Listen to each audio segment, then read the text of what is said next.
Hoje, na Câmara, o grupo de trabalho que discute a regulamentação da reforma tributária apresentou o relatório do projeto. O ponto principal da reforma é a unificação dos 5 impostos cobrados atualmente no país: o ICMS, ISS, IPI, PIS e COFINS. Juntos, eles darão origem ao Imposto sobre Valor Agregado. O IVA terá 2 frentes de cobrança. A primeira será o CBS federal e o IBS subnacional. Já a segunda será o imposto seletivo, mais conhecido como o imposto do pecado. O tributo incidirá sobre bebidas alcoólicas, jogos de azar e veículos elétricos. Os deputados também propuseram os 15 itens que devem fazer parte da cesta básica isenta de impostos. O relatório, porém, deixou as carnes bovinas, frangos e peixes fora da cesta básica nacional. Estes itens ficarão no grupo da alíquota reduzida e terão desconto de 60% no valor do tributo.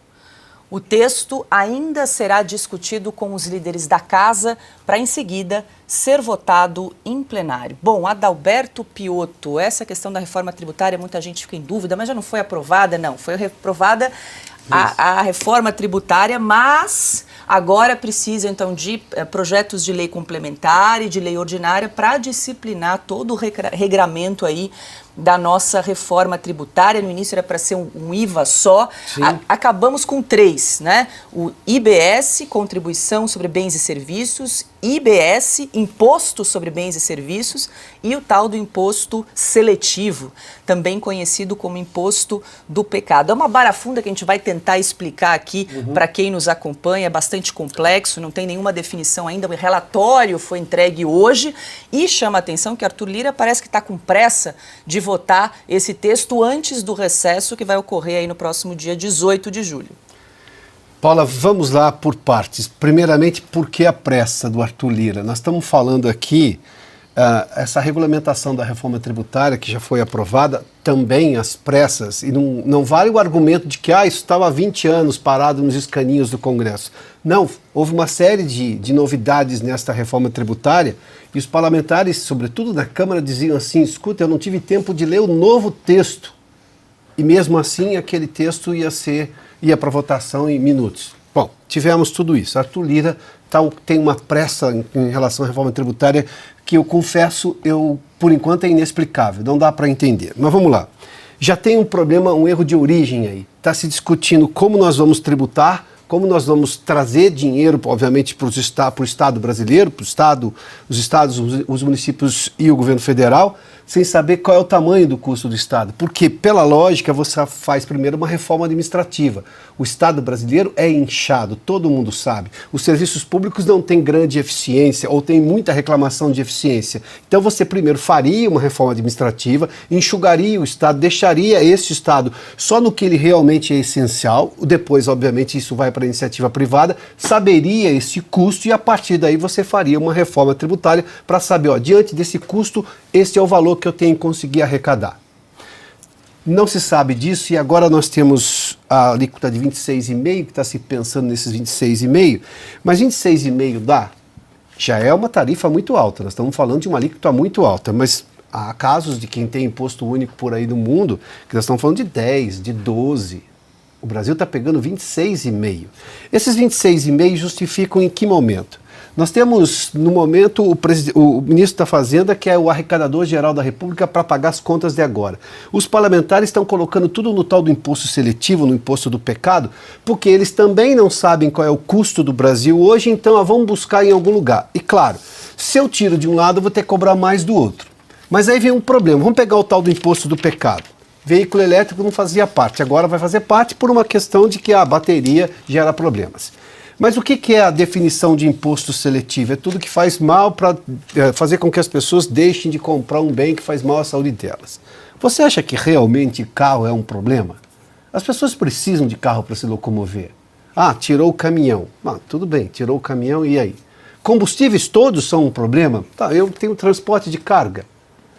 Vamos lá, vou pegar um caso menor aqui. Nós fazemos parte do Mercosul. A Argentina, o Chile, o Uruguai são países que você pode colocar os produtos aqui no Brasil sem pagamento de imposto, porque é o acordo, né? Exatamente esse acordo de livre comércio. O Brasil tem quase 60% de imposto sobre o vinho produzido pelas vinícolas brasileiras aqui, que empregam um monte de gente. Aliás, é uma produção já, se você parar para pensar, que vem desde o começo do século passado, com a chegada dos italianos, quando eles incorporaram isso aqui. Vamos lá. O Brasil vai pagar 60%, mas a Argentina não paga. A Argentina tem incentivo. Para você ter uma ideia, na Argentina, se você vai usar vidro para fazer garrafa de vinho, você paga menos imposto sobre esse vidro, como é na Europa. Como é que vai ficar a questão da isonomia? Por que o produtor brasileiro vai ter que pagar mais imposto? Porque agora ele está classificado no imposto do pecado. No imposto seletivo, você vai concorrer com um país que tem, obviamente, benefício tributário por causa desse acordo que tem no Mercosul, e ele vai pagar menos. Ele vai concorrer com alguém que, obviamente, vai pegar o mercado dele. Eu estou citando um dos exemplos. Mas por que nós chegamos nisso? Porque você tem um Estado caro demais, precisa arranjar receita para tudo isso, e obviamente tem o lobby disso, o lobby daquilo, tira imposto daqui, baixa imposto dali, sobe imposto de alguma coisa. Ou seja, a justiça tributária não está neste momento na reforma tributária, e a lógica seria duas. Primeiramente, você descomplicar, desburocratizar, simplificar, e depois justiça tributária, tanto para o contribuinte, obviamente, pagar menos imposto, porque vai ser mais bem usado aquele dinheiro, e também para todo mundo que paga, as empresas todas não terem uma concorrência desleal. Nada disso está nessa reforma tributária, que já começou errada pela razão que eu te disse. Não se sabe qual é o tamanho do gasto, como é que você vai fazer uma reforma tributária antes de uma reforma administrativa? E tem um problema maior. Paulo, só para encerrar. Fazer reforma tributária com o governo do PT, que gasta demais, gasta muito, muito mais do que arrecada, é uma temeridade. É esse o risco maior, talvez, que nós estejamos enfrentando neste momento. Ana, o Piotr citou aí a questão da justiça tributária, né? Para a gente trazer aqui, reforçar, o relatório da reforma que foi entregue hoje deixou as carnes de fora aí da cesta básica com imposto zero, apesar da pressão do presidente, como nós acompanhamos aí, para isentar o imposto das proteínas animais. O fato é que na discussão, né, como bem trouxe o Piotr, se você isenta um produto, outros itens e serviços vão naturalmente ter um acréscimo, porque alguém vai ter que pagar essa conta. Né? Algum serviço, algum item vai ter que receber o desconto que foi fornecido por um outro item. É uma conta óbvia, não é, Paula? O comentário do Piotr foi tão perfeito, ele desenhou tudo tão bem, tão detalhadamente, que é até difícil acrescentar alguma coisa.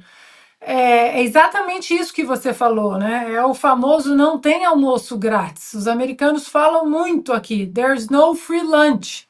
Se é livre, se é de graça para alguém, outra pessoa está pagando. Né? Muita gente, muitos brasileiros falam, né, tentando comparar o sistema de saúde do Brasil com os Estados Unidos. Ah, mas aí nos Estados Unidos não tem SUS, não tem saúde de graça. Não, a saúde do SUS não é de graça, nós pagamos. Nosso dinheiro é usado ali do pagador de impostos. E o que você mencionou também, Paula, a isenção, porque picanha, por exemplo, que foi um dos pontos da campanha do Lula e desse falatório dele todo até hoje, picanha para cá, picanha para lá, a picanha é uma carne nobre, né? E agora ele disse que as carnes nobres, elas precisam de mais impostos, ou seja, é um discurso esquizofrênico, porque o governo ele não tem nenhum, ele entrou em Brasília no dia 1º de janeiro de 2023 sem nenhum plano de voo, nenhum. Eles tinham em 2022 um plano, um projeto de poder para o PT. Eles não tinham plano de voo, não tinham projeto de nação. E agora ficam batendo cabeça. No momento, o Brasil precisa de arroz, temos que importar, leilão. Pouco tempo depois, não, o Brasil não precisa de arroz, agora é a situação da carne. E claro, o que é essencial para você pode não ser essencial para mim, e é a mesma coisa com qualquer família, de qualquer classe econômica. Eu me lembro que na pandemia, o governador do Sul O Eduardo Leite fechou algumas gôndolas dos supermercados, lembra? Com aquela fita de cena do crime, e ele disse que só as gôndolas com produtos essenciais seriam abertas para evitar aglomeração. Mas espera aí, uma panela, alguém que está precisando de uma panela não pode entrar naquela gôndola, naquele corredor, não é essencial? Quem decide o que é essencial? Quem decide, as famílias decidem o que é essencial. E, Paula, uma reforma tributária que é uma reforma bem mentirosa, né? Uma reforma tributária que não corta impostos. Faz ali um jogo danado, de um quebra-cabeça danado, mas que não corta os impostos e que não devolve ao Brasil, que é até uma coisa que o presidente Bolsonaro falou muito durante 4 anos. Mais Brasil, menos Brasília. Essa reforma tributária não devolve ao Brasil o que o nosso nome tem, República Federativa do Brasil. É uma reforma mentirosa que concentra mais uma vez a arrecadação e não dá autonomia aos estados e municípios.